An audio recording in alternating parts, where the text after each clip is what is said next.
adventurers, this is Jerry from AdventurousJeriLynn. Today, another beautiful park we're at, and I've learned a couple things about contractors. So I want to talk a little bit about that. How to find the right contractor for the job. What do you need to know about contractors? Let's just jump right in. All right, when you first start, let me give you a little backstory. So we've been fixing the house up, getting it ready to sell, put it on the market, and we've run to a few hiccups. And then I'm not saying that all contractors are bad. It's just some things that you may need to know when it comes time for you to want to sell your house. Okay, what had happened was, that never starts good when somebody says, what had happened was, this is what happened. Okay, we hired this guy back in April, this contractor, and we told him we wanted to have X, Y, and Z done. And for a few weeks, we didn't even hear anything. We reached out, we called and everything. I did everything but go to the guy's house personally, knock on the door and say, hey, when are you going to get started? What's going on here? So these are a few things that you need to dot your I's and cross your T's to make sure that you have a perfect contractor for you. The first thing you want to do is make sure you have a contract between you and him. Now, what had happened was, now this is June now, but we hired him back in April. He did 2 of the 3 things that we needed done. We just told him eventually, hey, we've been not hearing from you for weeks. We needed to put our house up on the market, and we can't until this is done. There's a couple things that need to be tweaked throughout the house. And long story short, last week we had to call him, send his contractor that did our drywall, and amend our contract. So the 2 items that he done, we just considered it even, and we made the balance 0. We had it in writing, and we just cancel, and we'll do the rest ourselves, because sometimes DIY is the best thing. There's so many videos that you can do and watch on YouTube that you can figure out, hey, maybe I'm better off buying my own material, watch these videos, and do it myself with some help from a family or a friend or a member that that, hey, I know you did some backsplash, or hey, I see you do a patch of drywall that needed, or something like that. After having your contract, you want to make sure that you have a start and end date. That is so important, because if they don't complete it, then you can cancel the contract, get back with them and say, hey, look, like we did, we're not happy, you're busy, whatever XYZ, why you can't come and complete this project, we need to move on. Okay, so have a start and end date. And then you want to research. Now, I'm not saying that all online businesses, or not businesses, all online critiques, reviews are on the up and up. They can get anybody they want to write a review, and you don't know how good it is, how reputable it is. So you want to make sure that you research, ask friends, family, and get some kind of referral. Don't rely on online comments, because those could be fluffed up a little bit and not be correct. Okay, material. Now, when you do a contract, you want to make sure that you don't have the cheapest material, but you don't want the most expensive. You want somewhere right in the middle, or if they do have expensive, make sure that he is detail oriented. You just don't want somebody that just comes in and he just kind of wings it. Maybe they send one of their guys that's not that well researched in the project that you need done. And that's what happened to us with this last contract. They sent somebody that wasn't thorough enough, but we'll move on. Okay, you want to make sure that this contractor is licensed and bonded. And do they have an address? You want to make sure, oh, that's a real pretty car. You want to make sure that they are bonded and that they have an address, like a physical address. They don't just have an address and you drive by and there's nothing there.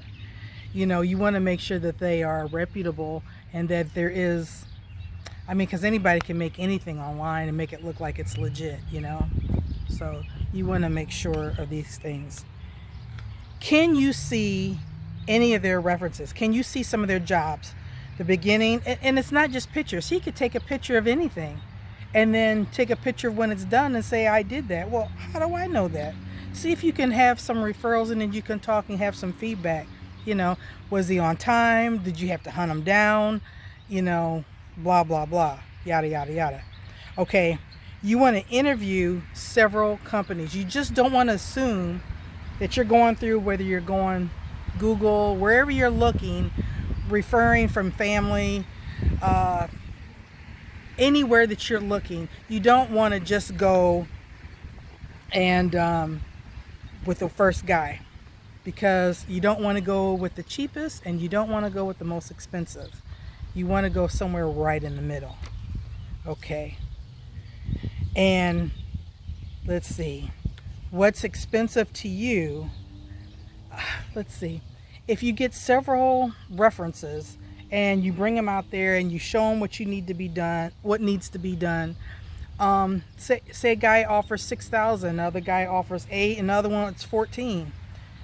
Obviously, you gotta, if he has to take prices off, that means he kind of marked it up. You don't want him to take the job and then he gives you cheap material. You know, there's material out here that makes it look like, oh man, this is just like the best, and it's not. And it could be just really cheap product, and you just got to be careful. And don't pay all your money up front. That's a big mistake. Maybe 10 or 20% when you fill out the contract. Halfway done, maybe 50%. Don't pay them all at once. You will regret it. You don't want to do that. Please, please, whatever you do, don't pay up all front. Now, some of them may want 20 to 30%. That's okay. 10, 20, 30. I wouldn't go over 30 in the initial when you're writing the contract. And then you want to make sure when it comes time, they're coming out to the house. If you can, maybe be somewhere that you can be close, because sometimes it's hard to do renovations while you're in the house. But you want to make sure that you protect your valuables, and if you can, maybe remove them until the job is done. You don't want anything to come up, even though they're bonded, they're licensed. You know, you don't want to leave your most expensive things not locked up or protected. Take them with you. And what else can I tell you? Give yourself plenty of time. We had an ideal, unrealistic goal, let me tell you. We thought we could put the house up for sale May 1st, and that didn't work out. It is now the first week of June, and we still have maybe a handful of things that need to be done. And it's not our fault. Well, maybe it is. Did we pick the right contractor? I don't know. But if we would have found somebody that could have did what we asked in the beginning and have it done by that end date, maybe we wouldn't be here. Maybe we'd be somewhere, you know, instead of seeing trees, you would see ocean, big waves coming. I'd be on vacation. I told Robert, I want to go on vacation when this is all done, because we're tired, we're exhausted. We're like up to here, we're exhausted, we're tired. So yeah. So again, when it comes time for you to have your contractor, go back and think about what I just said. These items that I just said, you won't go wrong. Do it. Hit that like button, like, share, comment, subscribe. Tell anyone, everyone about AdventurousJeriLynn. Thank you. And if this is your first time, welcome. Welcome to AdventurousJeriLynn. I'm more or less giving you a timeline of how we went from house to RV, and we're still working on it as far as we're almost there. But this was a hiccup. This is a hiccup that we had that it could have been avoided. All right. Well, we will see you soon. I love you, family. You take care.